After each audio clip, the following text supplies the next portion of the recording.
Hi buddies. இன்னைக்கு பார்க்கக்கூடிய உண்மை சம்பவம் தமிழ்நாட்டினுடைய தலைநகரம் என அழைக்கக்கூடிய சென்னையிலிருந்து ஒரு குறிப்பிட்ட பகுதியில் ஒருவர் துஷ்ட ஆன்மாவிடம் மாட்டிக்கொண்டு அவருடைய வாழ்க்கை பாதையை திசை மாறி போன அதிபயங்கர அமானுஷ நிகழ்வு தாங்க முழுமையாக பார்க்க போயிடும். இன்னைக்கு பார்க்கக்கூடிய இந்த வீடியோவும் எல்லா வீடியோக்களையும் விட கொஞ்சம் விசித்திரமாகவும் அப்நார்மலாகவும் இருக்கும்னு நீங்க முழுமையாக நம்பலாங்க. இதுவரைக்கும் நம்மளுடைய சேனலை சப்ஸ்கிரைப் பண்ணாம பார்த்துட்டு இருந்தீங்கன்னா சப்ஸ்கிரைப் பண்ணிட்டு பக்கத்துல இருக்கக்கூடிய பெல் பட்டனையும் சேர்த்து கிளிக் பண்ணிக்கோங்க. நான் உங்கள் Afsar. Welcome to Afsar investigation. நான் ஏற்கனவே சொன்ன மாதிரி தமிழ்நாட்டினுடைய தலைநகரம் என அழைக்கக்கூடிய சென்னையிலிருந்து ஒரு குறிப்பிட்ட பகுதியில் கிட்டத்தட்ட 2012 காலகட்டத்தில் நடந்த திகில் நிகழ்வு தாங்க இன்றைய நிகழ்வு. இந்த சம்பவத்தை நமக்கு மின்னஞ்சல் மூலியமாக ஷேர் பண்ணியது மயிலு அப்படின்ற ஒரு பெண்மணி தாங்க. இது இவங்களுக்கு நடந்துச்சான்னு பார்த்தீங்கன்னா ஆமாங்க, இவங்களுக்கும் இவங்களுடைய கணவருக்கும் நடந்ததாங்க இந்த சம்பவம். அப்படி என்ன நடந்துச்சுன்னு பார்த்தீங்கன்னா கிட்டத்தட்ட 2011 காலகட்டத்தில் புதுக்கோட்டையிலிருந்து ஒரு குறிப்பிட்ட தூரத்தில் தாங்க இந்த மயிலும் இவங்களுடைய கணவரும் வாழ்ந்துட்டு இருக்காங்க. அதன் பிறகு இவங்களுடைய கணவருக்கு வந்து எந்த ஒரு வேலையும் செட் ஆகலைங்க. அதனால சென்னையில் இருக்கக்கூடிய இவருடைய நண்பருடைய அறிமுகத்தால சென்னைக்கு போய் நம்ம குடியேறலாம் அப்படின்ற மாதிரி தாங்க முடிவெடுத்து கிட்டத்தட்ட 2012 காலகட்டத்தில் இந்த மயிலும் இவங்களுடைய கணவரான அந்தோனியும் குடியேறாங்க. இவங்க நினைச்ச மாதிரியே சென்னைக்கு வந்த பிறகு சென்னையிலிருந்து சிட்டி பகுதியிலிருந்து ஒரு அவுட்டர் பகுதியில் இருக்கக்கூடிய ஒரு ஏரியாவுக்கு தாங்க குடியேறாங்க. அந்த ஏரியாவை பற்றி சொல்லணும் அப்படின்னா தண்ணிக்கே ரொம்ப பஞ்சப்பாடு பாடிட்டு இருக்கக்கூடிய ஒரு ஏரியாவில் தாங்க இவங்க வந்து செட்டில் ஆகிருக்கிறாங்க. அந்த ஏரியாவை பொறுத்த வரைக்கும் இன்னொரு விஷயம் என்ன அப்படின்னு பார்த்தீங்கன்னா நெருக்கடியாக நிறைய மக்கள் வந்து பக்கத்தில் தாங்க வாழ்ந்துட்டு இருந்திருக்காங்க வீடு கட்டி. அந்த இடத்துல இருந்து இந்த கணவர்காரலே அந்தோனி அவர் ஒரு பேப்பர் ஃபேக்டரியில தாங்க வேலை பார்த்துட்டு இருக்கிறாரு. அதே மாதிரி இவர்கிட்ட வந்து சொந்தமா ஒரு செகண்ட் ஹேண்ட் பைக் வச்சிருந்துருக்காரு. அந்த பைக்ல தாங்க அந்த ஃபேக்டரிக்கு வேலைக்கு போயிட்டு வருவது வந்து வழக்கம். இப்படி உங்களுடைய வாழ்க்கை வந்து எந்த ஒரு பிரச்சனையும் இல்லாம போயிட்டு இருக்கும் பொழுது தாங்க திடீர்னு ஒரு பேரதிர்ச்சி வர காத்திருந்துச்சு. என்ன நடந்திருக்குன்னு பாத்தீங்கன்னா தோராயமாக ஒரு நாள் காலையில இந்த கணவர் அந்தோனி இருக்காரு இல்லையா, எப்பயும் பொழுது வேலைக்கு போயிட்டு இரவு ஒரு 10 மணிக்கு தாங்க வருவது வந்து வழக்கம். என்ன காரணம் பார்த்தீங்கன்னா இவருடைய வேலை நேரம் பொறுத்த வரைக்கும் ஒரு 12 மணி நேரம் தாங்க. அதனால காலையில ஒரு 10 மணிக்கு போனாருன்னா இரவு ஒரு 10 மணிக்கு தாங்க வீட்டுக்கு வந்து சேருவாரு. அதே மாதிரி வீட்டுக்கு வந்த பிறகு குளியலை போட்டுட்டு சாப்பாடெல்லாம் சாப்பிட்டுட்டு இந்த அந்தோனியும் மயிலும் வந்து சாப்பிட்டுட்டு இவங்களுடைய வீட்டில் வந்து ரெஸ்ட் எடுத்து இருந்திருக்காங்க. இவங்களுடைய வீட்டை பொறுத்த வரைக்கும் முன்னாடி வந்து ஒரு ஹால் இருக்குதுங்க. உள்ளுக்குள்ளேயே அட்டாச்சா வந்து ஒரு ரூம் இருந்திருக்குது. பாத்ரூம் போனோம் அப்படின்னா வந்து பின்னாடி ஒரு காம்பவுண்ட் மாதிரி போட்டிருக்காங்க. அந்த சைட்ல தான் ஒரு 4-5 வீட்டுக்கு வந்து யூஸ் பண்ற மாதிரி ஒரு பாத்ரூம் இருக்குது. அதே மாதிரி இவர் வந்து என்ன பண்ணிக்கிறாருன்னு பார்த்தீங்கன்னா சரி நம்ம அவுட் சைட் போயிட்டு வந்துடலாம் அப்படின்ற மாதிரி தாங்க எந்திரிச்சு பின்னாடி இருக்கக்கூடிய அந்த காம்பவுண்ட் கிட்ட நெருங்கி போயிருக்காரு. அப்படி நெருங்கி போன இவருக்கு வந்து பேரெதிர்ச்சி. என்ன நடந்திருக்குன்னு பார்த்தீங்கன்னா ஆல்ரெடி அந்த இடத்துல வந்து லைட்டு போடாம கருகுமுன்றது இருக்குதுங்க. உடனே வந்து லைட்டை போடலாம் அப்படின்றக்காக சுவிட்சு கிட்ட கை வைக்க போயிருக்காரு. அந்த சமயத்துல யாரோ ஒரு நபர் வந்து முழுகக்கூடிய சத்தம் வந்து இவருக்கு வந்து பயங்கரமா கேட்டுக்குதுங்க. என்னடா அது யாரோ முழுகிற மாதிரி சத்தம் கேட்டு இருக்குது, எல்லா வீட்டோடைய லைட் வந்து ஆஃப் பண்ணிட்டாங்க, அதனால நம்ம மட்டும் தானே இருக்கிறோம், இந்த இடத்துல வந்து யாரும் இருக்காங்களா அப்படின்ற மாதிரி தாங்க லைட் சுவிட்சை வந்து டக்குன்னு போட்டுக்கிறாரு. போட்டு அடுத்த நிமிஷமே அந்த இடத்துல வந்து யாரோ ஒரு நபர் வந்து இப்படி ஒரு மாதிரி குனி கூறுன மாதிரி வந்து ஒரு மூலையில உட்காந்துருக்காங்க. அது பக்கத்துலேயே ஒரு மரம் வேற இருந்திருக்குது. அந்த இடத்துல உட்காந்துருக்கக்கூடிய அந்த நபர் வந்து இவர் நல்லா உத்து பாக்குறாருங்க. பார்த்த உடனே என்ன சொல்றாருன்னா தயவு செஞ்சு லைட் ஆஃப் பண்ணுங்கண்ணா, என்னை வந்து 4-5 பேர் வந்து துரத்தி வந்துட்டு இருக்காங்க அப்படின்ற மாதிரி சொல்லிக்கிறாருங்க. இதை கேட்டுட்டு இந்த நபர்காரலையா அந்தோனி சத்தம் போட ஆரம்பிச்சிட்டாரு. யாருங்க நீ இந்நேரத்துல வந்து உட்காந்துட்டு இருக்க, திருட்டு போயலாம் அப்படின்னு கேட்ட உடனே வந்துட்டு அவர் பயந்துக்கிட்டு வெளியே ஓட ஆரம்பிச்சிட்டாருங்க. அப்படி ஓடின பிறகு சரி திருடன் தான் ஓடிட்டான் அப்படின்ற மாதிரி நினச்சிக்கிட்டு மறுபடியும் உங்களுடைய இந்த பாத்ரூம் போகக்கூடிய வேலையை முடிச்சுட்டு மறுபடியும் உங்களுடைய வீட்டுக்குள்ளேயே நுழைஞ்சிட்டு உள்ள வந்து லாக் பண்ணியிருக்காருங்க. லாக் பண்ண கிட்டத்தட்ட ஒரு அரை மணி நேரம் கடந்திருக்கும். மறுபடியும் இவரோட வீட்டு கதை வந்து யாரோ டம்முன்னு தட்டக்கூடிய சத்தம் வந்து கொஞ்சம் பயங்கரமா கேட்டுக்குது. கேட்ட உடனே இந்த பெண்மணி இருக்காங்களே மயிலு, அவங்க தாங்க வீட்டோட கதை வந்து டக்குன்னு ஓப்பன் பண்ணிருக்காங்க. ஓப்பன் பண்ண அடுத்த நிமிஷமே உங்களுக்கு ஈரக்குலையும் நடுங்கி போயிடுச்சு. என்ன நடந்திருக்கு பார்த்தீங்கன்னா ஏற்கனவே அந்த பாத்ரூம் கீழே வந்து ஒரு நபர் வந்து உட்காந்துருந்தார் இல்லையா, அதே நம்பர் வந்து வேர்த்து வடவடுக்க இவங்களுடைய வீட்டுக்குள்ள வந்து டக்குன்னு உள்ள பூந்துருக்கிறாருங்க. யாருங்க நீங்க வாட்டுக்கு வீட்டுக்குள்ள வந்து பூந்துக்கிட்டு இருக்கீங்க அப்படின்னு சொல்லிட்டு இவங்களுடைய கணவர் வந்து கூப்பிட்டுருக்காங்க. உடனே இந்த கணவரும் இந்த பெண்மணியும் வந்துட்டு இந்த நபரை வந்து கேள்வி கேட்க ஆரம்பிச்சிட்டாங்க. தயவு செஞ்சு வந்து யாரும் கத்தாதீங்க, நான் ஒரு பிரச்சனையில வந்து மாட்டிக்கிட்டு இருக்கேன், என்னை வந்து ஒரு 5-6 பேர் வந்து கும்பலா வந்து துரத்திட்டு இருக்கிறாங்க, அவங்க கையில நான் கிடைச்சேன்னா என்னை வந்து கொன்னே போட்டுருவாங்க, தயவு செஞ்சு என்னை வந்து காப்பாத்துங்க, காட்டி கொடுத்துடாதீங்க, ஒரு 1/4 மணி நேரத்தில் நானே வந்து இந்த வீட்டை விட்டு போயிடுவேன் அப்படின்ற மாதிரி உங்களுடைய காலை பிடிச்சி கெஞ்ச ஆரம்பிச்சிட்டாருங்க. அந்த சமயத்திலே இந்த நபர் வந்து சொல்லக்கூடிய விஷயத்தை வந்து உறுதிப்படுத்துற மாதிரி ஒரு 4-5 பேர் வந்து சத்தம் போட்டு அந்த ஏரியாவில் வந்து ஓடிட்டு இருக்காங்க திடுதிடுன்னு. அப்படி ஓடிட்டு இருக்கக்கூடிய சத்தம் கேட்ட உடனே இந்த அந்தோணி வந்து என்ன பண்ணிக்கிறாரு பார்த்தீங்கன்னா, இந்த நபருக்கு வந்து உதவி பண்ணணும்னு கொஞ்சம் கூட அவருக்கு வந்து தோணவே இல்லைங்க. உடனே என்ன பண்றாருன்னா, இவருடைய வீட்டு வாசலுக்கு முன்னாடி நின்றுக்கிட்டு அங்கே கூட்டம் கூட்டமா ஓடிட்டு இருக்காங்க இல்லையா, அந்த நபர்கள்ட்ட வந்து காட்டி கொடுத்துருக்காருங்க. யாரோ ஒருத்தர் வந்து இந்த வீட்டுக்குள்ள வந்து ஒளிஞ்சிட்டு இருக்கிறாங்க, ஒருவேளை அவர்தான் நீங்க தேடி வரீங்களா, வந்து புடிச்சிட்டு போங்க அப்படின்ற மாதிரி தாங்க சொல்லியிருக்காரு. இவர் என்ன நோக்கத்தோட சொல்லியிருக்காரு பாத்தீங்கன்னா, ஒருவேளை வந்து யாரையும் வந்து கொலை பண்ணிருப்பார் போல, அல்லது திருட்டுத்தனம் ஏதாவது பண்ணிருப்பார் போல, அதனாலதான் கும்பலா வந்து துரத்தி வந்துட்டு இருக்காங்க அப்படின்ற மாதிரி நினைச்சுக்கிட்டு போட்டு கொடுத்துருக்காருங்க. அதன் பிறகு அந்த வீட்டுக்கிட்டே நெருங்கி வந்த பிறகு அந்த கும்பலா இருக்கக்கூடிய நபர்கள் வந்து என்ன பண்றாங்கன்னா, அந்த மறுபண பொருள் போட்டு அடி வெளுக்க ஆரம்பிச்சிட்டாங்க. அப்படி அடிக்க அவருடைய வாயில் எல்லாமே வந்து ரத்தம் வந்துட்டு இருக்குது. அந்த சமயத்துல இந்த மர்ம நபர் வந்துட்டு இந்த கணவன் மனைவி இருக்காங்க இல்லையா, அவங்க வந்து முறைச்சு பார்த்துட்டு இருக்கிறாரு. முறைச்சு பார்த்துருக்கிறது மட்டும் இல்லாம உங்களை வந்து சும்மா விட மாட்டேன் அப்படின்ற மாதிரி தாங்க ஆக்ரோஷமா பேசிட்டு இருக்காரு. நீ என்ன வேணாலும் பண்ணிக்கோடா, திருட்டு போயதுனால நீ அப்படின்ற மாதிரி தாங்க இவங்க இருவரும் பேசிட்டு வீட்டோட கதவு இருக்கு இல்லையா, லாக் பண்ணிட்டு வீட்டுக்குள்ளே வந்து உட்காந்துருக்காங்க. அதன் பிறகு அந்த நபரை வந்து அந்த கும்பலா இருக்கக்கூடிய நபர்கள் வந்து என்ன பண்ணாங்கன்னு தெரியலங்க, கூட்டிட்டு போயிட்டாங்க போல. இந்த சம்பவம் நடந்து கிட்டத்தட்ட ஒரு வார காலகட்டமாகவே இந்த மயில்ன்ற பெண்மணிக்கு வந்து உறுத்திக்கிட்டே இருந்திருக்குது. என்னங்க தேவையில்லாம அவரை போய் மாட்டி விட்டீங்க, கொஞ்ச நேரம் விட்டுருந்தா அவரே வந்து போயிருப்பார்ல அப்படின்ற மாதிரி தாங்க உங்களுடைய கணவர்கிட்ட அடிக்கடி இந்த பேச்சை வந்து தொடர்ந்து கேட்டுக்கிட்டே இருந்திருக்காங்க. அந்த சமயத்துல இந்த கணவர் அந்தோணி வந்து என்ன பண்ணிக்கிறாருன்னா, அதான் எல்லா விஷயம் முடிஞ்சிருச்சுல, அவன் வந்து புடிச்சிட்டு போயிட்டாங்கல்ல, அப்புறம் எதுக்கு அந்த பேச்சை தொடர்ந்து பேசிக்கிட்டே இருக்கிற அப்படின்ற மாதிரி வந்து சொல்லிட்டு இவருடைய வேலைக்கு விருட்டுன்னு கிளம்பி போயிருக்காங்க. இந்த சம்பவம் நடந்து கிட்டத்தட்ட ஒரு வார காலகட்டங்கள் கடந்திருக்கும். அன்றைய இரவு இவருடைய வேலையை முடிச்சுட்டு தோராயமாக ஒரு 10-30 மணிக்கு தாங்க வீட்டுக்கு வந்து சேர்றாரு. அப்படி வீட்டுக்கு வந்த பிறகு எப்பயும் போல ஒரு குளியலை போட்டுட்டு சாப்பாடுலாம் சாப்பிட்டுட்டு வீட்டை வந்து தூங்குறதுக்காக வந்து ஆயத்தமாயிட்டு இருக்காருங்க. அந்த சமயத்துல கிட்டத்தட்ட ஒரு 1/2 மணி நேரம் கடந்திருக்குங்க. அதாவது உதாரணத்துக்கு சொல்லணும்னா தோராயமாக ஒரு 11 மணி இருந்திருக்கும். அந்த நேரத்துல மறுபடியும் யாரோ ஒரு முழுகக்கூடிய சத்தம் வந்து இவங்களுடைய வீட்டுக்கு பின்னாடி இருந்த பாத்திரம் இருக்கு இல்லையா, அந்த இடத்துல இருந்து கேட்டுட்டு இருக்குது. அந்த சத்தம் வந்து இவருடைய காதுகளுக்கு வந்து நல்லா கேட்குதுங்க. அதுக்கு காரணம் என்னன்னு பார்த்தீங்கன்னா, இவருடைய ரூமோடைய ஜன்னல் இருக்கு இல்லையா, அதை ஓப்பன் பண்ணாலே அந்த பாத்ரூம் கிட்ட யாருக்கா அப்படின்றது வந்து நல்லாவே தெரியுங்க. பொதுவாக இந்த ரூமோட ஜன்னலை வந்து மூடிதாங்க வச்சிருப்பாங்க. ஏன்னா அக்கம் பக்கத்துல குடிக்கக்கூடியவங்க வந்து இந்த பாத்ரூம் போறதுக்காக யூஸ் பண்றதுக்காக வருவாங்க இல்லையா, அந்த சமயத்துல இந்த ஜன்னலை எட்டி பார்த்தா அந்த கணவன் மனைவி வந்து ரூம் படுத்துருக்கிறது வந்து நல்லாவே தெரியும்.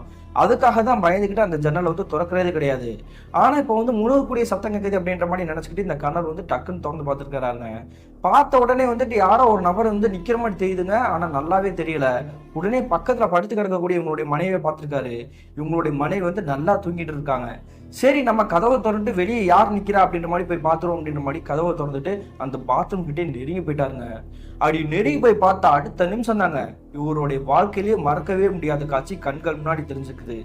என்ன நடந்திருக்குன்னு பாத்தீங்கன்னா, ஏற்கனவே ஒரு வாரத்துக்கு முன்னாடி ஒரு நபரை வந்து பார்த்தாரு இல்லையா, மர்ம நபர், அதே நபர் மாதிரியான ஒரு தோற்றத்தை தாங்க யாரோ ஒரு நபர் வந்து அந்த பாத்ரூம்க்கு ஆப்போசிட்லயே ஒரு காம்பவுண்ட் கீழே வந்து உட்காந்துருக்கிறாரு. யாரோ ஒருத்தர் உட்காந்துருக்கிறாரு, நம்ம வந்து லைட்டை போட்டு பார்ப்போம் அப்படின்ற மாதிரி தாங்க டக்குன்னு லைட்டை போட்டுருக்காரு. பார்த்த அடுத்த நிமிஷமே இவருக்கு ஈரக்குலையே நடுங்கி போயிடுச்சு. என்ன காரணம் பார்த்தீங்கன்னா, ஏற்கனவே பார்த்தா அதே மர்ம நபர் தாங்க அந்த இடத்துல வந்து உட்காந்துருக்கிறாரு. உடனே இவருக்கு வந்து கோபம் வந்து தலைக்கேறிடுச்சு. ஏற்கனவே இந்த வீட்டுக்கிட்ட நீ ஒளிஞ்சதுக்காக தானே காட்டி கொடுத்தேன், மறுபடியும் என்ன தைரியம் தான் நீ வந்து இங்க வந்து உட்காந்துருப்ப, முதல்ல எந்திரிச்சு போடா அப்படின்ற மாதிரி தாங்க சொல்லிக்கிறாரு. அந்த சமயத்துல அந்த நபர் வந்து மறுபடியும் ஏற்கனவே சொன்னார் இல்லையா, அதே விஷயத்த அப்படியே ரிப்பீட்டடா சொல்லியிருக்கிறாருங்க. என்னை வந்து ஒரு 5-6 கும்பல் வந்து துரத்திட்டு இருக்காங்க, அவங்க கையில மட்டும் நான் மாட்டினேன்னா என்னை வந்து கொன்னே போட்டுருவாங்க, கொஞ்ச நேரம் வெயிட் பண்ணுங்க, நானே வந்து கிளம்பி போயிடுவேன், அப்படி கிளம்பி போனேன்னா பஸ்ஸை பிடிச்சி நான் வேற ஊருக்கே போயிடுவேன், நீங்க வந்து யார்கிட்டையும் போட்டு கொடுத்துறாங்க அப்படின்ற மாதிரி தாங்க சொல்லிட்டு இருக்கிறாரு. நான் சொல்லிக்கிட்டே இருக்கேன், நீ மறுபடியும் இங்கேயே வந்து உட்காந்துட்டு இருக்க, சுத்தி ஏகப்பட்ட வீடுகள் இருக்கு இல்லையா, அந்த வீட்டுல போய் உட்கார வேண்டியதானே, மறுபடியும் ஏன் இந்த இடத்துக்கு வந்துட்டு இருக்க அப்படின்ற மாதிரி தாங்க சத்தம் போட்டுருக்காரு. சத்தம் போட்ட அடுத்த நிமிஷமே இவருக்கு வந்து ஒரு துர்நாற்றம் வந்து வீசி இருக்குதுங்க. பேசிட்டே இருக்கும்பொழுது எப்படி துர்நாற்றம் வீசுது, ஒருவேளை வந்து அந்த நபர் வந்து குடிச்சிட்டு குடிப்பதில் எதிர்க்காரா அப்படின்ற மாதிரி தாங்க உத்து பார்த்துருக்கிறாரு. பார்த்த உடனே அங்க இருக்கக்கூடிய நபர் வந்து ஒரு மனிதரே கிடையாது, அது ஒரு ஆன்மா அப்படின்றது வந்து அப்படியே அப்பட்டமா அவருக்கு தெரிய வந்திருக்குது. என்ன காரணம் பார்த்தீங்கன்னா, அங்க எதிர்ப்புறத்துல இருக்கக்கூடிய அந்த மர்ம நபர் இருக்கார் இல்லையா, அப்படியே சல்லுன்னு காத்து மாதிரி கரைஞ்சு அப்படியே டிசப்பியர் ஆயிருக்காருங்க. இதை பார்த்துட்டு அவருக்கு நெஞ்சமே பதற ஆரம்பிச்சிச்சுங்க. உடனே இந்த இடத்துல வந்து நம்ம நிக்க கூடாது, நம்ம வந்து வீட்டுக்கு போய் தன்னுடைய மனைவி கிட்ட சொல்லணும் அப்படின்ற மாதிரி தாங்க தலை தெறிக்க ஓடியிருக்கிறாரு. அதே மாதிரி ரூம்ல படுத்து கிடக்கக்கூடிய உங்களுடைய மனைவியை எழுப்பி, இந்த மாதிரி வந்து நான் ஒரு ஆன்மாவை பார்த்தேன், நான் கூட அவர் வந்து மனிதன் நினைச்சேன், ஆனா அன்னைக்கு பார்த்தவர் வந்து அதே மாதிரி தானே இருக்கிறாரு, அப்ப இவர் யாரா இருக்கும் அப்படின்ற மாதிரி தாங்க குழப்பத்தோட பேசியிருக்கிறாரு. அந்த சமயத்துல உங்களுடைய மனைவி வந்து சமாதானம் தான் படுத்துறாங்க. நீ சொல்ற மாதிரிலாம் நடக்க வாய்ப்பே கிடையாது. நீ வந்து அவனை நினைச்சிட்டே இருந்திருப்ப போல, அதனாலதான் அவர் இருக்கிற மாதிரி தெரிஞ்சுக்குது. கனவு எதுவும் கண்டுப்பையா, போய் படுத்து தூங்கு அப்படின்ற மாதிரி தாங்க சத்தம் போட்டிருக்காங்க. ஒரே குழப்பத்தோடயே இந்த கணவரான அந்தோணி வந்து அப்படியே படுத்து தூங்க ஆரம்பிச்சிருக்காருங்க. மறுநாள் காலையில விடிஞ்சு இவர் எப்பயும் போல வேலைக்கு போயிருக்காருங்க. அதே மாதிரி இந்த காலையில 10 மணிக்கு போவார் இல்லையா, வேலை கிளம்பி போயிட்டாரு. அன்றைய பொழுது புறமே வேலையை முடிச்சுட்டு இரவு தோராயமாக ஒரு 10 மணிக்கு தாங்க இவரோட பைக் எடுத்துக்கிட்டு இவருடைய வீட்டுக்கு வந்து போகலாம் அப்படின்ற மாதிரி ஒரு ஹைவேல வந்துட்டு இருக்கிறாரு. அந்த ஹைவே பாதையில வந்துட்டு இருக்கும் பொழுது இவர் நேரம் கெட்ட நேரமா என்னன்னு தெரியலங்க, அந்த இடத்துல வந்து எந்த ஒரு வண்டியும் வந்து இவர் கிராஸ் பண்ணி போகவே இல்லை. சரியான சிட்டி பகுதி ஆச்சு, ஆனா வந்து ஒரு வண்டி கிராஸ் ஆகலையே, நம்ம தனியா தான் போயிட்டு இருக்கோம் அப்படின்ற மாதிரி ஒரு மனசுல ஒரு பயத்தோட தாங்க போயிட்டு இருக்காரு. என்ன காரணம், முதல் நாள் இரவு தானே ஒரு ஆன்மாவை பார்த்தாரு, அந்த நினைப்போட தாங்க போயிட்டு இருக்காரு. அப்படி போயிட்டு இருக்கும்பொழுது மறுபடியும் பேரதிர்ச்சியை உண்டாக்கக்கூடிய நிகழ்வு அடுத்து தொடர்ந்து நடந்துச்சுங்க. என்ன நடந்திருக்குன்னு பார்த்தீங்கன்னா, இவர் வண்டியில போயிட்டு இருக்கும் பொழுதே எதிர்ப்புறத்துல வந்து யாரோ ஒரு நபர் வந்து நிக்கிற மாதிரி தெரிஞ்சுக்குது. உடனே சடனா பிரேக்கப் போட்டு பாக்குறாருங்க. இவர் பைக் நிப்பாட்டிக்கார் இல்லையா, அந்த இடத்துல இருந்து ஒரு 100 மீட்டர் தள்ளி விகாரமான தோற்றத்தோட யாரோ ஒரு நபர் வந்து இவர் உத்து பார்த்துருக்க மாதிரி தெரியுதுங்க. அந்த 100 மீட்டர் தள்ளி நிற்கக்கூடிய அந்த நபர் வந்து யாராவனா இருந்து போட்டோம், நமக்கு எதுக்கு பிரச்சனை அப்படின்ற மாதிரி தாங்க பைக்கை ரேஸ் கொடுக்க ஆரம்பிச்சிருக்காரு. ஆனா அப்படி ரேஸ் கொடுத்துமே இவருடைய பைக் வந்து கொஞ்சம் கூட நகரவே இல்லை. என்னடா அது, வண்டி வேற மக்கர் பண்ணுது அப்படின்ற மாதிரி தாங்க பின்னாடி திரும்பி பார்த்துருக்காரு. பின்னாடி திரும்பி பார்த்தா அடுத்த செகண்டே மறுபடியும் இவருக்கு வந்து வேர்த்து வடக்க ஆரம்பிச்சிருச்சு. என்ன காரணம் பார்த்தீங்கன்னா, இவருக்கு முன்னாடி எதிர்ப்புறத்துல வந்து ஒரு நபர் நின்று இருந்தார் இல்லையா, அந்த நபர் வந்து ஒரு வண்டிக்கு பின்னாடி வந்து உட்காந்துருக்கிறாருங்க. டக்குன்னு எதிர்ப்புறத்துல வந்து திரும்பி பார்க்கறாருங்க. அந்த இடத்துல இருக்கக்கூடிய அந்த நபர் வந்து ஆளே காணா. அடுத்த செகண்டே வந்து வண்டியை வந்து மறுபடியும் உலுக்கி வந்து கிளம்பி போயிடலாம் அப்படின்ற மாதிரி தாங்க நினைச்சிருக்கிறாரு. இந்த அந்தோனியை பத்தி சொல்லணும்னா கிறிஸ்துவ மதத்தை தழுவக்கூடிய ஒரு நபர் தாங்க. அதனால வந்து கர்த்தரை மனதார வேண்டிக்கிட்டு வண்டியை வந்து ஸ்டார்ட் பண்ணிக்கிறாரு. அடுத்த செகண்டே வந்துட்டு இவருடைய வண்டிக்கு பின்னாடி இருக்கக்கூடிய அந்த நபர் இருக்காரு இல்லையா, அவர் இல்லாத மாதிரி தாங்க வண்டி வந்து லேசா இருக்குது. உடனே வண்டி எடுத்துட்டு கொஞ்சம் தூரம் தாங்க மூவ் பண்ணியிருப்பாரு. மறுபடியும் அவருக்கு வந்து பேரதிர்ச்சி. என்ன நடந்ததுன்னு பார்த்தீங்கன்னா, அந்த வண்டியில வந்து எதிர்பாராத நேரத்தில் வந்து எதிர்த்தாப்புல ஒரு வண்டி வந்து ஒரு வண்டியிலே மோதி இருக்குதுங்க. மோதின அடுத்த நிமிஷமே அவருடைய வண்டி வந்து அப்படியே தலைகீழா கவுந்து இங்கிட்டு வந்து ஒரு ரோட்டோட கார்னர் பகுதியில் போய் விழுந்திருக்கிறாரு. விழுந்த உடனே அங்கே இருக்கக்கூடிய நிறைய நபர்கள் வந்து ஒரு சேர வந்து கொஞ்சம் கொஞ்சமா வந்து பக்கத்தில் நெருங்கி வந்துட்டாங்க. அப்படி நெருங்கி வந்த பிறகு இந்த அந்தோனியை தூக்கிக்கிட்டு ஒரு ஆம்புலன்ஸ்ல ஏற்றி அனுப்பிச்சு விட்டுருக்காங்க. அதுக்கு பிறகு உங்களுடைய மனைவிக்குமே விஷயம் தெரிந்து அந்த மருத்துவமனைக்கே போய் பார்த்துருக்காங்க. கிட்டத்தட்ட ஒரு 2 நாட்கள் வந்து இங்கே மருத்துவமனையில இருந்தாகணும். ஏன்னா அவருடைய காலை வந்து நல்லா பலமா அடிபட்டிருக்குது. அது மட்டும் இல்லாமல் அவருடைய தோல் பட்டையிலுமே அடிபட்டிருக்குது. ஒரு 2 நாள் 3 நாள் இங்கே வந்து இருந்துட்டா நீங்க வந்து டிஸ்சார்ஜ் பண்ணி கூட்டிட்டு போற மாதிரி வரும் அப்படின்ற மாதிரி சொல்லிக்கிறாங்க. அதன் பிறகு வந்து இவங்களுடைய கணவர் வந்து கொஞ்சம் சரியாகட்டும் அப்படின்ற மாதிரி காத்திருந்து இவங்களுடைய வீட்டுக்கே கூட்டிட்டு வந்திருக்காங்க இந்த மயில் அப்படின்ற பெண்மணி. இந்த சம்பவம் நடந்து கிட்டத்தட்ட ஒரு வார காலகட்டத்திற்கு பிறகு அவர் வந்து வேலைக்கு போலான்னு இருக்காரு இல்லையா, அதுக்கு முந்தைய நாள் நடக்கிறதுங்க. என்ன நடந்திருக்குன்னு பாத்தீங்கன்னா, அன்றைய மதிய வேலையை வந்து சாப்பாடு சாப்பிட்டுட்டு மாத்திரையெல்லாம் போட்டுட்டு வந்து தூங்கிட்டு வந்திருக்கிறாரு. அப்படி தூங்கிட்டு இருக்கும்பொழுது ஒரு கெட்ட கனவு வருதுங்க. அந்த கனவுல வந்து என்ன வந்திருக்குன்னு பாத்தீங்கன்னா, ஏற்கனவே ஒரு மர்ம நபர் வந்துட்டு இந்த பாத்ரூம் பின்னாடி வந்து பார்த்தார் இல்லையா, அதே நம்பர் ஒரு பக்கத்துல வந்து நெருங்கி வந்திருக்கிறாருங்க. அந்த கனவுலயே இவர் வந்து தூங்கிட்டு இருக்கிறாரு. அப்படி தூங்கிட்டு இருக்க இந்த அந்தோனியை வந்து எழுப்பி அந்த மர்ம நபர் வந்து பேச்சு கொடுக்க ஆரம்பிக்கிறாரு. நான் வந்து என்னை வந்து காட்டி கொடுக்காதீங்கன்னு சொன்னேன்ல, ஏன் என்னை வந்து மாட்டி விட்டீங்க, நீங்க தப்பு செஞ்சிட்டீங்க, தப்பு செஞ்சதுக்கான தண்டனை வந்து நான் வந்து கொடுத்தே ஆவேன் அப்படின்ற மாதிரி தாங்க ஓன் அழுதுகிட்டே சொல்லியிருக்கிறாரு. அப்படி சொல்லிட்டு இருக்கும் பொழுதே இந்த அந்தோனின்றவர் வந்து கனவுல தாங்க பேசிட்டு இருக்கிறாரு. நான் வந்து தெரியாம பண்ணிட்டேன், நீ இந்த வீட்டை விட்டு போயிரு, என்னை எந்த தொந்தரவும் பண்ணாத அப்படின்ற மாதிரி தாங்க அவரும் பேசியிருக்கிறாரு. அப்படி பேசிட்டே இருக்கும் பொழுது எதிர்ப்புறத்துல நிற்கக்கூடிய அந்த மர்ம நபர் வந்து கொஞ்சம் ஆக்ரோஷமா மாற ஆரம்பிச்சிருக்கிறாருங்க. மாறிட்டு இருக்கும் பொழுதே அவருடைய உடல் தோற்றம் எல்லாமே வந்து ஒரு கருகருன்னு ஒரு கரிய உருவமா மாற ஆரம்பிச்சிருக்குது. அடுத்த செகண்டே அவருடைய கையில வந்து ஒரு நகம் வந்து பெரிய நகமா மாற ஆரம்பிச்சிருக்குது. உடனே அவருடைய கழுத்தை பிடிச்சி நெரிச்சிருக்கிறாருங்க. அந்த நகம் கூட அவருடைய கழுத்துல வந்து இந்த குரல் வளையம் இருக்கு இல்லையா, அந்த இடத்துல பட்டு அப்படி ரத்தம் வந்து பீச்சு அடிச்சிருக்குது. வலி உயிர் போற மாதிரி இருக்குது அப்படின்ற மாதிரி தாங்க கனவு வந்து டக்குன்னு எந்திரிச்சு முடிச்சிருக்கிறாரு. முழிச்ச அடுத்த நிமிஷம் தாங்க தெரியுது இது நடந்தது எல்லாமே வந்து கனவுண்டு. ஆனா கனவுல நடந்தாலுமே அந்த வலி எல்லாமே வந்து அப்படியே உண்மையில இருக்கிற மாதிரியே இருக்குது அப்படின்ற மாதிரி தாங்க கழுத்தை பிடிச்சிட்டு அம்மான்னு கத்த ஆரம்பிச்சுக்கிறாரு. உடனே இந்த சத்தத்துக்கிட்டே உங்களுடைய மனைவி வந்து ரூம் கிட்டே நெருங்கி விட்டாங்க. என்னாச்சுங்க, ஏன் என்ன பண்ணிட்டு இருக்கீங்க, ஏன் இப்படி அழுகுறீங்க அப்படின்னு கேட்கும்பொழுது கனவுல வந்ததை பூரா இவர் வந்து சொல்லிக்கிறாருங்க. ஒன்றும் பிரச்சனை கிடையாது, நீங்க வந்து பயப்படாதீங்க அப்படின்ற மாதிரி தாங்க அவங்களும் வந்து சமாதானப்படுத்திக்கிறாங்க. அதுக்கு பிறகு அக்கம் பக்கத்துல குடிக்கக்கூடிய நபர்கள் வந்து உங்களுடைய வீட்டுக்கு வந்திருக்காங்க. எதாச்சியா வந்து பக்கத்துல இருந்தாங்கன்னா வந்து விசாரிப்பாங்க இல்லையா, அதே மாதிரி விசாரிக்க வந்திருக்காங்க. உங்களுடைய கணவரை பார்த்தாவே எனக்கு வந்து சந்தேகமா இருக்குது, ஒருவேளை காத்து கருப்பு ஏதோ அண்டி இருக்கும் போல, அதனால பக்கத்துல ஒரு சிவன் கோயில் இருக்குது, அந்த சிவன் கோயில போய் மந்திரிச்சிட்டு வாங்க அப்படின்ற மாதிரி சொல்லிக்கிறாங்க. ஆனா அந்த மயிலையும் அந்தோனியும் பொறுத்த வரைக்கும் கிறிஸ்துவ மதத்தை தழுவக்கூடியவங்க அப்படின்றனால அதுலாம் வந்து ஒரு சரியா நம்பிக்கை இல்லைங்க. அதனால என்ன பண்ணிருக்காங்கன்னா, சரி நாங்க போய்க்கிறோம், நீங்க வந்து பாத்துக்கோங்க, உங்க வேலையை பாருங்க அப்படின்ற மாதிரி தாங்க சொல்லிக்கிறாங்க. இந்த சம்பவம் நடந்து மறுநாள் வந்து ஒரு வேலைக்கு போகலாம் அப்படின்ற மாதிரி தாங்க காலையில் சாப்பிட்டுட்டு வேலைக்கு கிளம்பி போயிருக்காரு. வேலைக்கு கிளம்பி போய் கிட்டத்தட்ட ஒரு தோராயமாக ஒரு 11 மணிக்கெல்லாம் மறுபடியும் வீட்டுக்கு திரும்பி வந்திருக்காரு. வீட்டுக்கு திரும்பி வந்ததை பார்த்துட்டு உங்களுடைய மனைவி வந்து அதிர்ச்சியில் வந்து கேட்க ஆரம்பிக்கிறாங்க, என்னாச்சுங்க வேலைக்கு போயிட்டு 11 மணிக்கு தான் வந்துட்டீங்க, ஒருவேளை உடம்பு சரியில்லை அப்படின்னு மாதிரி கேட்குறாங்க. அந்த சமயத்துல இருந்து எங்களுடைய கணவர் வந்து எந்த ஒரு பதிலுமே சொல்லாம அவருடைய நடவடிக்கைகள் எல்லாமே வந்து மாற ஆரம்பிச்சிருக்குது. நம்ம கேட்டுக்கிட்டே இருக்கோம், எந்த ஒரு பதிலுமே சொல்லாம இருக்கிறாரு அப்படின்ற மாதிரி தான் நினைச்சிருக்காங்க. ஆனா அதன் பிறகுதாங்க இவங்களுடைய கணவருடைய கூட வேலை பார்க்கக்கூடிய ஒரு நண்பர் இருக்காருங்க, அவங்க இவங்களுடைய வீட்டுக்கே நேரடியாக வந்திருக்காங்க. நேரடியாக வந்த பிறகுதாங்க நடந்த எல்லா விஷயமே தெரிய வந்திருக்குது. என்ன நடந்திருக்கு பார்த்தீங்கன்னா, உங்களுடைய கணவர் வந்து காலையில் வேலைக்கு கிளம்பி போனார் இல்லையா, அப்படி போன பிறகு அங்கே இருக்கக்கூடிய வேலையெல்லாம் தொடர்ந்து ஈடுபட்டு இருந்திருக்கிறாரு. அந்த சமயத்தில் அங்கே இருக்கக்கூடிய மேனேஜர் வந்து எப்பயும் போல சாதாரணமாக தாங்க பேச்சு கொடுத்துட்டு இருக்கிறாரு. அப்படி பேச்சு கொடுத்துட்டு இருக்கும் பொழுது பக்கத்தில் இருக்கக்கூடிய ஒரு டூல்ஸ் எடுத்துட்டு இந்த அந்தோனி அப்படின்றவர் வந்து என்ன பண்ணிக்கிறாருன்னா அந்த மேனேஜரோட தலையிலே அடிச்சிருக்கிறாருங்க. தலையில அடிச்ச அடுத்த நிமிஷமே அவருடைய தலையில வந்து அடிபட்டு ரத்தம் வந்திருக்குது. ஏன்டா அப்படி காட்டு முன்னாடி தனமா பண்ணிட்டு இருக்கிற, உங்ககிட்ட நான் சண்டை கூட வரவே இல்லையடா, உங்ககிட்ட பேசக்கூட இல்லையடா, அப்புறம் எதுக்குடா என்னை அடிச்சா அப்படின்ற மாதிரி தாங்க 2 பேருக்கும் வந்து சரியான வாக்குவாதம் வந்திருக்குது. அதன் பிறகு வந்துட்டு இந்த அந்தோனி வந்து என்ன பண்ணிக்கிறாருன்னா கெட்ட கெட்ட வார்த்தையில அங்கே இருக்கக்கூடிய வேலையாட்கள் எல்லாருமே வந்து அசிங்கப்படுத்திருக்கிறாரு. இனிமே இந்த இடத்துல வந்து உனக்கு வேலையே கிடையாது, நீ வந்து வேலையை விட்டு கிளம்பி போயிரு அப்படின்ற மாதிரி தாங்க சொல்லிக்கிறாங்க. இந்த அந்தோனியை பொறுத்த வரைக்கும் கிட்டத்தட்ட 1 வருஷமா அந்த ஃபேக்டரியில தாங்க வேலை பார்த்துட்டு இருந்திருக்கிறாரு. எந்த ஒரு கெட்ட பழக்கம் கிடையாது, யார்கிட்ட எந்த ஒரு அசிங்கமாவும் பேசுனதும் கிடையாது. ஆனா இந்த மாதிரி ஒரு சம்பவத்தை வந்து பண்ணிக்காரு அப்படின்றக்காக தாங்க அவர் வந்து விரட்டி விட்டுருக்காங்க. இப்படி நடந்த விஷயத்த பூரா இவங்களுடைய கணவருடைய நண்பரே வந்து சொல்லியிருக்கிறாங்க. உங்களுடைய கணவருக்கு வந்து என்ன பிரச்சனை தெரியல, நீங்க அவரை வந்து பத்திரமா பாத்துக்கோங்க அப்படின்ற மாதிரி தாங்க அவரும் சொல்லிட்டு வீட்டுக்கே கிளம்பி போயிட்டாரு. இதோட பிரச்சனை முடிஞ்சான்னு பாத்தீங்கன்னா இதன் பிறகுதாங்க அமனுஷத்தோட உச்சக்கட்ட பரபரப்பை ஏற்படுத்தக்கூடிய ஒரு நிகழ்வு நடக்க காத்திருந்துச்சு.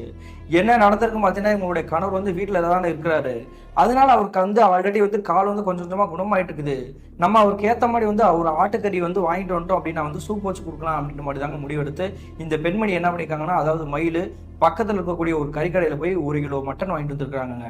அப்படி மட்டன் வாங்கிட்டு சூப்பெலாம் வச்சுட்டு உங்களுக்கு வந்து கொடுக்கலாம் அப்படின்றதுக்காக காத்துட்டு இருக்கிறாங்க. அந்த சமயத்துல பக்கத்து வீட்டுக்காரங்க வந்து ஏதோ பேசுறாங்க அப்படின்றதுக்காக வந்து இந்த மயிலை வந்து பேச கொடுக்கறதுக்காக வெளியே போயிருக்காங்க. அப்படி பேசிட்டு வீட்டுக்குள்ள வரும்பொழுது உங்களுடைய வீட்டுல வந்து குக்கர் வச்சிருப்பாங்க இல்லையா, அந்த குக்கர்ல இருக்கக்கூடிய கறியை பூரா காணாங்க. இந்த குக்கர்லாம் நான் கறி வச்சிருந்தேன், கறி பூரா வந்துட்டு வேக வச்சிட்டேன் இல்ல, அந்த கறியெல்லாம் எங்க போயிருக்கோம் அப்படின்ற மாதிரி தாங்க யோசிச்சுட்டு இருக்காங்க. உடனே உங்களுடைய கணவரை போய் பாக்குறாங்க. உங்களுடைய கணவர் வந்து தூங்கிட்டு தான் இருந்திருக்கிறாரு. கணவர் தூங்கிட்டு இருக்கிறாரு, அப்ப அந்த கறியெல்லாம் எங்க போயிருக்கோம் அப்படின்ற மாதிரி தாங்க அங்கிட்டு இருந்து தேடிட்டு இருக்காங்க. ஒருவேளை தன்னுடைய வீட்டுல வந்து நாய் பூனை ஏதாவது உள்ள வந்திருக்கிறோமா அப்படின்ற மாதிரி யோசிச்சுக்கிட்டு உங்களுடைய கணவரையும் எழுப்பி கேட்டிருக்காங்க. அந்த சமயத்துல உங்களுடைய கணவர் வந்து கோபத்தோட கத்த ஆரம்பிச்சிட்டாரு. கறியை திருடி தின்ட்டேன்னு சொல்லிட்டு இருக்கிறியா, ஏதாவது ஒரு பூனை ஏதாவது தூக்கிட்டு போயிருக்கோம், அதை போய் ஏன்ட்ட கட்டிட்டு இருக்க, சமைக்கிற ஆள் நீதானே பாத்துக்கணும் அப்படின்ற மாதிரி தாங்க சத்தம் மட்டும் மறுபடியும் தூங்க ஆரம்பிச்சிட்டாரு. ஆனா இவங்களுக்கு வந்து சந்தேகம் தீரவே இல்லை. சுத்தி முத்தி தேடுறாங்க. இந்த வீட்டுக்குள்ள வந்து ஒரு தடவை கூட பூனை நாய்கள் வந்து வந்ததே கிடையாது. அப்புறம் எப்படி காணாம போயிருக்கோம் அப்படின்ற மாதிரி தாங்க குழப்பத்தோட இருக்காங்க. இந்த நிகழ்வு நடந்து கிட்டத்தட்ட 2:30 பொழுதே ஓடிச்சுங்க. மறுநாள் காலையில தோராயமாக ஒரு 7 மணி இருந்திருக்கும். அந்த சமயத்துல இந்த மயில் என்ற பெண்மணிக்கு வந்து மோசமான ஒரு துர்நாற்றம் வீசி இருக்குது. என்னடா அது ஒரு மாதிரி துர்நாற்றம் வீசுதே, அந்த துர்நாற்றம் வந்து எங்க இருந்து வருது அப்படின்ற மாதிரி தாங்க வீட்டை சுற்றி வந்து சல்லடை போட்டு தேடிக்கிறாங்க. அப்படி தேடியுமே எங்கேயுமே அந்த துர்நாற்றம் இருந்து வருது அப்படின்ற மாதிரி வந்து இவங்களால கண்டுபிடிக்க முடியல. அந்த சமயத்துல தாங்க இவங்களுடைய கணவர் வந்து ரூம்ல படுத்திருக்காரு இல்லையா, அந்த ரூம் கிட்ட இருந்தாங்க இந்த வாசனை வந்து பயங்கரமா வந்துருக்குது. இந்த கெட்ட வாடம் வந்து தன்னுடைய கணவருடைய ரூம்ல இருந்தா வருது அப்படின்ற மாதிரி தாங்க இவங்க கணவர் கிட்ட நெருங்கி போயிருக்காங்க. நெருங்கி போன அடுத்த நிமிஷமே இவங்களுக்கு வந்து பேருதர்ச்சி. என்ன நடந்திருக்குன்னு பார்த்தீங்கன்னா, உங்களுடைய கணவர் வந்து கட்டில படுத்திருக்காரு இல்லையா, அவர் படுத்திருக்கக்கூடிய அந்த கட்டிலுக்கு கீழே தாங்க அந்த வாடை வந்து வந்துட்டு இருக்குது. உடனே கட்டிலுக்கு கீழே குனிஞ்சு பார்க்குறாங்க. இவங்களுக்கு வந்து மறுபடியும் அதிர்ச்சிங்க. இந்த குக்கர்ல காணாம போன அந்த கறிகள் எல்லாமே வந்து பிச்சு போட்ட மாதிரி அந்த கட்டிலுக்கு கீழே தாங்க கிடந்திருக்குது. இதை பார்த்தது மிரண்டு போயிட்டாங்க. உடனே உங்களுடைய கணவரை எழுப்பி வந்து கேட்க ஆரம்பிச்சிட்டாங்க, என்னையா உனக்கு எதுவுமே தெரியாதுன்னு சொன்னேன், ஆனா அந்த கறி எல்லாமே வந்து உன்னுடைய கட்டிலுக்கு கீழே தானே கிடக்குது, உனக்கு எதுவுமே தெரியாதா, உண்மையை சொல்லு அப்படின்னு கேட்டிருக்காங்க. கேட்ட உடனே உங்களுடைய கணவர் வந்து கோபம் வந்து தலைக்கேறிடுச்சு. ஆமாடி, நான் தான் அந்த கறியை எடுத்து தின்றேன், இன்னும் எனக்கு கறி வேணும், போய் வாங்கிட்டு வா அப்படின்ற மாதிரி தாங்க உங்களுடைய மனைவி வந்து பலார்னு ஆரம்பிச்சிருக்காரு கண்ணத்தை சேர்த்து. அடி வாங்கின உடனே இந்த பெண்மணிக்கு வந்து கோபமே வந்துருச்சுங்க. நான் தான் உன்னை வந்து உடம்பு முடியாத நேரத்தில் கூட பார்த்துட்டு இருக்கேன், ஆனா நீ வந்து என்னையவே அடிச்சிட்டல, நான் இனிமே இந்த வீட்டிலே இருக்க மாட்டேன் அப்படின்ற மாதிரி முடிவு எடுத்துட்டு அவங்களுடைய பேக்ல இருக்கக்கூடிய துணி எல்லாமே எடுத்துக்கிட்டு இவங்க வந்து வீட்டை விட்டு கிளம்புறான் அப்படின்ற மாதிரி வீட்டை விட்டு வெளியே வந்திருக்காங்க. அப்படி வெளியே வந்த சமயத்துல பக்கத்து வீட்டுக்காரங்க வந்து மறுபடியும் உங்களை பார்த்து பேச ஆரம்பிச்சிருக்காங்க. நான் தான் ஏற்கனவே சொன்னேன்மா, உன்னோட கணவன் வந்து இயல்பான நிலைமையிலே இல்லை, அவனோட உடம்புல வந்து ஏதோ ஒரு ஆன்மா இருக்க மாதிரி தெரியுது. இதெல்லாம் நீ வந்து கவனிக்காம நீ பாட்டுக்கு வந்து பேக்கை தூக்கிட்டு கிளம்பலான் இருக்கியம்மா. நீ முதல்ல வந்துட்டு எங்க போய் பார்க்கணுமோ அதுக்கான நேரத்தை வந்து நீ வந்து ஒதுக்கிட்டு அங்க போய் பார்த்துட்டு வாங்க அப்படின்ற மாதிரி தாங்க பக்கத்துல இருக்கக்கூடிய ஒரு சிவன் கோயிலுக்கு போக சொல்லி வற்புறுத்துறாங்க. அதன் பிறகுதாங்க இந்த மயிலின்ற பெண்மணிக்கு வந்து ஒரு விஷயமே புரிதட்ட ஆரம்பிச்சிருக்குது. இத்தனை நாட்களா தன்னுடைய கணவன் வந்து இந்த மாதிரி எந்த ஒரு வேலையுமே வந்து ஈடுபட்டதில்ல. ஆனா இப்ப பண்ற விஷயங்கள் எல்லாமே வந்து தப்பா படுது. ஒருவேளை பக்கத்து வீட்டுக்காரங்க சொல்றது வந்து ஒரு பட்சத்துல வந்து உண்மையா இருக்குமோ அப்படின்ற மாதிரி தாங்க முடிவு எடுத்துக்கிறாங்க. அதே மாதிரி உடனே இவங்களுடைய கணவர் வந்து என்ன பண்ணிக்கிறாங்கன்னா பக்கத்துல இருக்கக்கூடிய சிவன் கோயிலுக்கு கூட்டிட்டு போயிருக்காங்க. அப்படி சிவன் கோயிலுக்கு கூட்டிட்டு போன பிறகு அங்க இருக்கக்கூடிய ஒரு சித்தர் வந்து வாண்டடா இவங்க பக்கத்துல நெருங்கி வந்திருக்கிறாருங்க. நெருங்கி வந்த பிறகு கீழே சம்மணக்கால் போட்டு உட்காருங்க, நான் பேசிக்கிறேன், நான் பாத்துக்கிறேன் அப்படின்ற மாதிரி சொல்லிக்கிறாருங்க. உடனே இந்த மயில் அப்படின்றவங்களுமே வந்து எந்த ஒரு பதிலுமே சொல்லாம இவங்களுடைய கணவர் வந்து அப்படியே ஒரு சம்மன் கால் போட்டு அங்கக்குள்ள உட்கார வச்சிருக்காங்க. அப்படி உட்கார்ந்த பிறகு இந்த சித்தர் வந்து பேச ஆரம்பிச்சிருக்காருங்க. யாருப்பா நீ, ஏன்பா இவனை போட்டு தொந்தரவு பண்ணிட்டு இருக்கிற, நீ என்ன காரணத்துக்காக இவனுடைய உடம்புல வந்து வந்திருக்க அப்படின்ற மாதிரி தாங்க கேட்டுக்கிறாரு. கேட்ட உடனே இயல்பா இருந்தார்களே அவங்களுடைய கணவர் இத்தனை நாளா, அவருடைய முகத்தொற்றும் கண்கள் எல்லாமே வந்து மாற ஆரம்பிச்சிருக்குதுங்க. அதை பார்த்துட்டு இவங்களுடைய மனைவிக்கே ஒரு பெரிய ஷாக் தாங்க. அதுக்கு பிறகுதாங்க இந்த சித்தர் வந்து அந்த ஆன்மா கிட்ட பேச ஆரம்பிச்சிருக்காரு. பேச ஆரம்பிச்ச அடுத்த நிமிஷம் அவருடைய உடம்புல வந்து முழுமையாகவே அந்த ஆன்மா வந்து இறங்க ஆரம்பிச்சிருக்குது. இறங்கின பிறகுதாங்க நடந்த எல்லா விஷயத்தையுமே சொல்ல ஆரம்பிச்சிருக்குது. என்ன நடந்திருக்கு பாத்தீங்கன்னா, சில வாரங்களுக்கு முன்னாடி உங்களுடைய வீட்டு பாத்ரூம் பின்னாடி வந்து ஒரு மர்ம நபர் வந்து ஒளிஞ்சிருந்தார் இல்லையா, அந்த நபருடைய பேர் வந்து நெகிழனாங்க. அந்த நெகிழனை பொறுத்த வரைக்கும் இவருடைய சொந்த ஊர் எதுன்னு பார்த்தீங்கன்னா பரமக்குடியிலேருந்து ஒரு குறிப்பிட்ட பகுதியிலாங்க இருந்திருக்காங்க. இந்த நெகிழனுக்கு வந்து திருமணமாகி குழந்தைகளா இருக்குதுங்க. இவங்களோட குடும்பத்தினர் அனைவருமே அந்த பரமக்குடியில தான் இருந்திருக்காங்க. தஞ்சம் உடைக்கிறதுக்காக வேலையை பார்த்துட்டு இந்த வரக்கூடிய வருமானத்தை வந்து தன்னுடைய குடும்பத்தினருக்கு வந்து அனுப்பிச்சுடணுமே அப்படின்றக்காக தாங்க இந்த சென்னைக்கு வந்து குடியேறிக்கிறாரு. அப்படி சென்னைக்கு வந்து தனிமையாக குடியேறின பிறகு அங்கே இருக்கக்கூடிய ஒரு சில வேலைகளை எடுத்து போட்டு பார்த்துக்கிறாருங்க. அந்த சமயத்தில் தன்னுடைய குடும்பத்துக்கு வந்து தான் வேலை வாங்கக்கூடிய வருமானம் பத்தலையே அப்படின்ற மாதிரி தாங்க நினச்சிக்கிட்டு தெரிந்த ஒரு நபர் மூலியமா வந்துட்டு ஒரு இடத்துல வந்து கந்துவட்டிக்கு வாங்கியிருக்கிறாருங்க. அந்த கந்துவட்டிக்கு கொடுக்கக்கூடிய நபரை பற்றி சொல்லணும் அப்படின்னா வந்து கொஞ்சம் ரவுடிமா இருக்கக்கூடிய ஒரு பெரிய ஒரு பணக்காரர் தாங்க. அந்த நபர்கிட்ட வாங்கிக்கிட்டு அந்த கந்துவட்டி வந்து கொடுக்க முடியாம ரொம்ப சிரமப்பட்டு இருந்திருக்கிறாருங்க. ஒரு கட்டத்துல அந்த ரவுடியா இருக்கக்கூடிய அந்த நபர்கள் பூரா வந்து என்ன பண்ணிக்கிறாங்கன்னா இந்த நெகிழன் அப்படின்றவர் வந்து துரத்தி வந்து அடிக்க ஆரம்பிச்சிருக்காங்க. அந்த சமயத்துல தாங்க பயந்துகிட்டே அவர் வந்து என்ன பண்ணிக்கிறாருன்னு பார்த்தீங்கன்னா, நான் இன்னும் ஒரு 2 நாட்கள்ல நான் கொடுத்துருவேன் அப்படின்ற மாதிரி தாங்க போய் சொல்லிட்டு இவருடைய ஊருக்கே கிளம்பி வரலாம் அப்படின்ற மாதிரி தாங்க பிளான் போட்டிருக்காரு. அப்படி பிளான் போட்டு அன்றைய இரவு தாங்க அவங்களுடைய கண்கள்லேயே தட்டுப்பட்டிருக்காரு. இவன் வந்து ஊருக்கு போகலான்னு பிளான் போட்டிருக்கான் போலடா, நம்ம காசை வாங்கிட்டு நம்மளே ஏமாத்த பார்க்கலாம் அப்படின்ற மாதிரி தாங்க இவர் வந்து கொள்ளலாம் அப்படின்றக்காக ட்ரை பண்ணி துரத்தி வந்திருக்காங்க. அந்த சமயத்தில் இந்த நிகழன் எங்கே போகணும்னு தெரியாமல் பயந்துக்கிட்டே வந்துட்டு இந்த அந்தோனி மற்றும் மயில் இருக்காங்க இல்லையா, எங்களுடைய வீட்டுக்கு பாத்ரூம் பின்னாடி வந்து ஒழிஞ்சிருக்கிறாரு. அந்த சமயத்தில் தாங்க இந்த கணவன் மனைவி வந்துட்டு இவர் இங்கே தான் இருக்கிறாரு அப்படின்ற மாதிரி தாங்க காட்டி கொடுத்துருக்காங்க.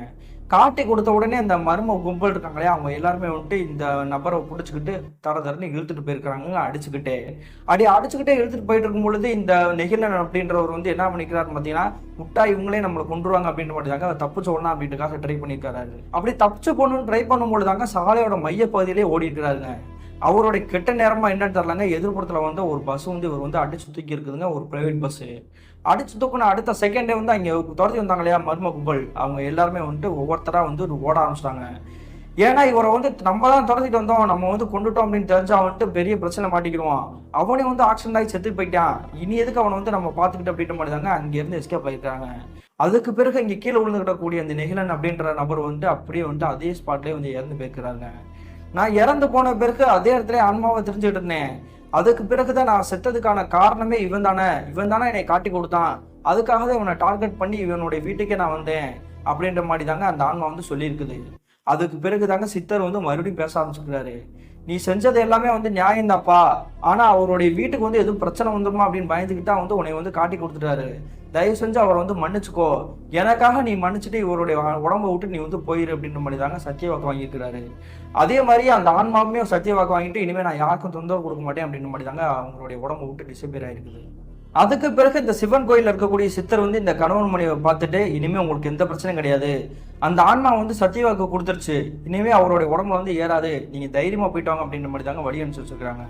அதே மாதிரி இந்த கணவன் மனைக்கு கிட்டத்தட்ட ஒரு 3 மாத காலகட்டங்களாக அந்த ஆன்மாவால எந்த ஒரு பிரச்சனையும் பாதிப்பும் இல்லாம நிம்மதியா தாங்க இருந்திருக்காங்க. ஆனா அதன் பிறகு மறுபடியும் உங்களுடைய கணவருடைய நடவடிக்கைகள், உடல் பாவனைகள் எல்லாமே வந்து மாற ஆரம்பிச்சிருக்குதுங்க. உதாரணத்துக்கு சொல்லணும்னா, ஒரு பைத்தியக்காரர் வந்து எப்படி இந்த மாதிரி ஒரு செயல்ல ஈடுபடுவாரு, அதே மாதிரி தாங்க தொடர்ந்து ஈடுபட்டு இருந்திருக்கிறாரு.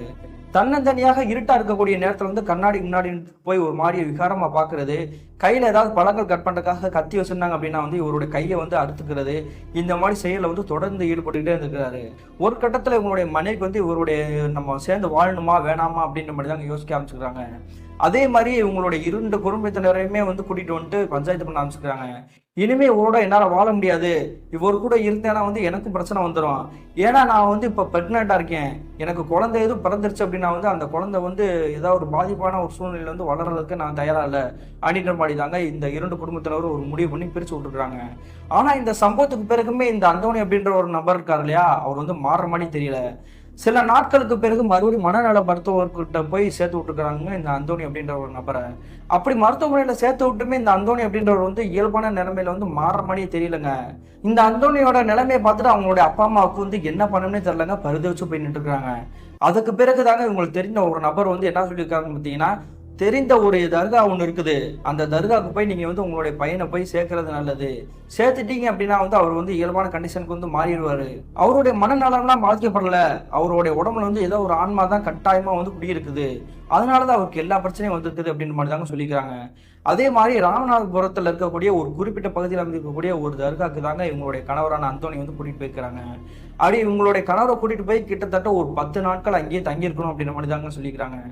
அப்படி தங்கி இருந்துட்டு 10வது நாள் தாங்க இவங்களுடைய கணவர் வந்து அந்த ஆன்மா வந்து இவரோட உடம்புல விட்டு போயிருச்சு, அவருக்கு எந்த பிரச்சனையும் இல்லை அப்படின்னு மாட்டாங்க அந்த தர்காவில் இருக்கக்கூடிய ஊழியர்கள் வந்து சொல்லி அனுப்பிச்சிருக்காங்க. அதுக்கு பிறகு இந்த அந்தோணி அப்படின்றவர் வந்து இவங்களுடைய வீட்டுக்கே கூட்டிட்டு வந்திருக்காங்க. அப்படி வீட்டுக்கு கூட்டிட்டு வந்த பிறகு இவங்களுடைய மனைவிக்கு வந்துட்டு என்னதான் இருந்தாலும் தன்னுடைய கணவர் தானே, அவருக்கு வந்து இந்த மாதிரி வந்துட்டு தர்காக்கெல்லாம் கூட்டிட்டு போயிருக்கிறாங்க, அவங்களுக்கு வந்து உடம்பு முடியல அப்படின்ற மாதிரி தாங்க எல்லாமே தெரிஞ்சுக்கிட்டு தன்னுடைய கணவர் வந்து இனிமேல் நம்ம பிரிஞ்சு வாழக்கூடாது அப்படின்ற மாதிரி தாங்க மறுபடியும் தேடி வந்திருக்காங்க. ஆனா அந்த தர்காவுக்கு போயிட்டு வந்த பிறகு இந்த அந்தோணி அப்படின்றவர் வந்து ஆல்ரெடி வந்து கொஞ்சம் பித்து பிடிச்சமா இருந்தார் இல்லையா, அந்த மாதிரி எந்த ஒரு செயலையும் வந்து ஈடுபடவே இல்லைங்க. இந்த சம்பவத்துக்கு பிறகுதாங்க அந்தோணியோட மனைவிக்கே தெரிய வந்திருக்குது ஒரு விஷயம்.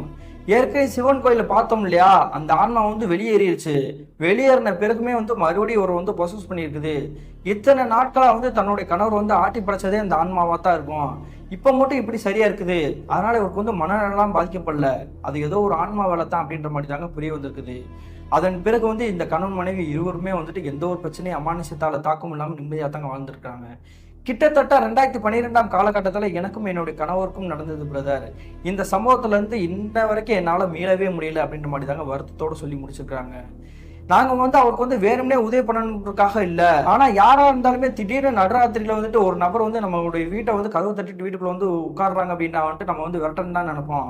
அந்த மாதிரி தான் நாங்கள் வந்து காட்டி கொடுத்தோமே தவிர அவர் வந்து வேணும்னே காட்டி கொடுக்கணும்னு நினைக்கல. அதன் பிறகு அவர் வந்து இறந்து போய் அவருடைய ஆன்மா வந்து எங்களை வந்து ஃபாலோ பண்ணி என்னுடைய கணவர் வந்து ஆட்டி படைச்சது வந்து என்னால் இப்போ வரைக்கும் மறக்கவே முடியாது அப்படின்ற மாதிரி தாங்க சொல்லி முடிச்சுக்கிறாங்க. இந்த சம்பவத்தை ஷேர் பண்ணிய மயிலுக்கும் ஒரு நன்றி சொல்லிக்கலாங்க. மீண்டும் இதை போல தரமான த்ரில்லான சுவாரஸ்யமான நிகழ்வுடன் உங்களை சந்திக்கும் வரை நான் உங்கள் அப்சல்.